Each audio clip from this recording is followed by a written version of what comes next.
The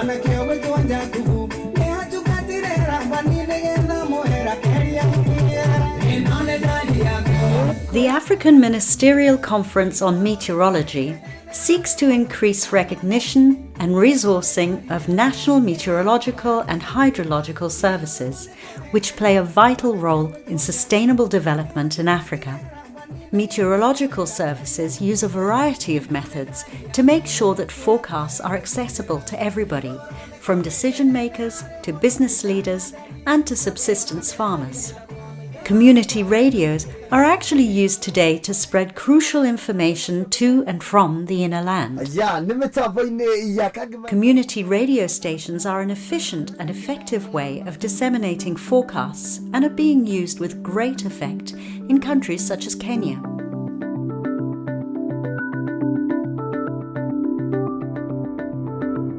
We have many communication channels. We use telephone. We also use the internet. Every day, twice in a day, we send 2 forecasts to the radio stations. We give them the information in the simplest language, and then they translate that to the local language and disseminate it. We download our information from Kenya Meteorological Services on weather, be it the forecast, the daily forecast, the seasonal forecast, or even the weekly forecast. And then immediately we download that information, we translate it into the local language. In this case, for our area is Kikuyu, and air it to the local people. The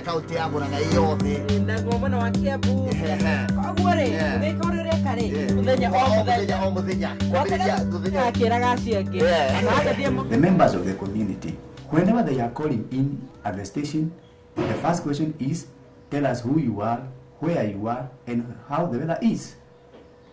So they will give us weather from different locations of the sub-county or of the area of listenership.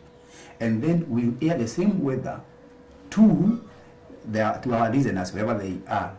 This is a very big advantage in that it is instantaneous. It is what is happening at that particular moment when somebody is calling.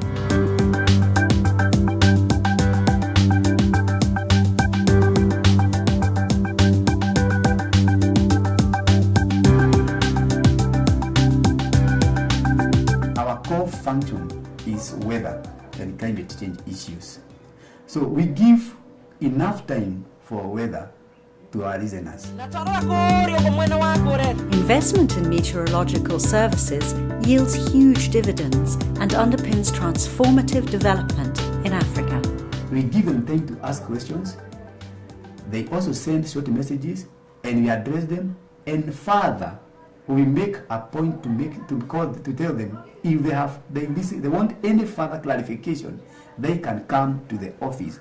We've been able to call together the people with indigenous knowledge on forecast. And one thing that we note is that in the current setup, our lifestyle, some of the things that they used to observe, maybe trees or even birds moving, have become extinct due to climate change. And that's why, all the more reason why, we need now to sit back and look at what we can use today using the scientific and what is now available.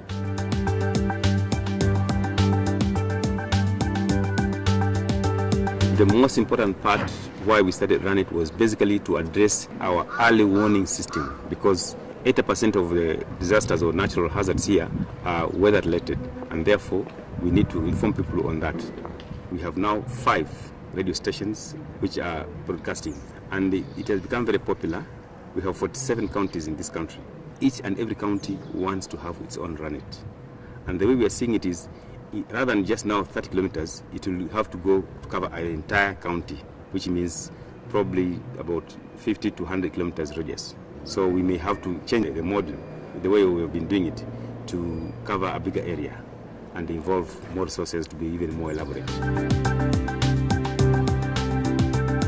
The key issue on RANET, and why I can say that it is a success, is that the weather information that is relayed to the community by members of staff, the journalists who are trained on meteorology, speaking a language that the local people understand because they are recruited from the local people themselves.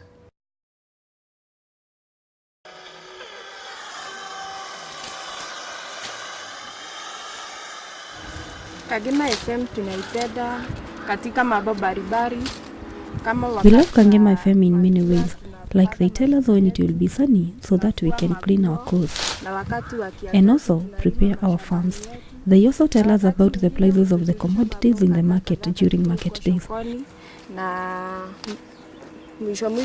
Lastly, it unites us as a society.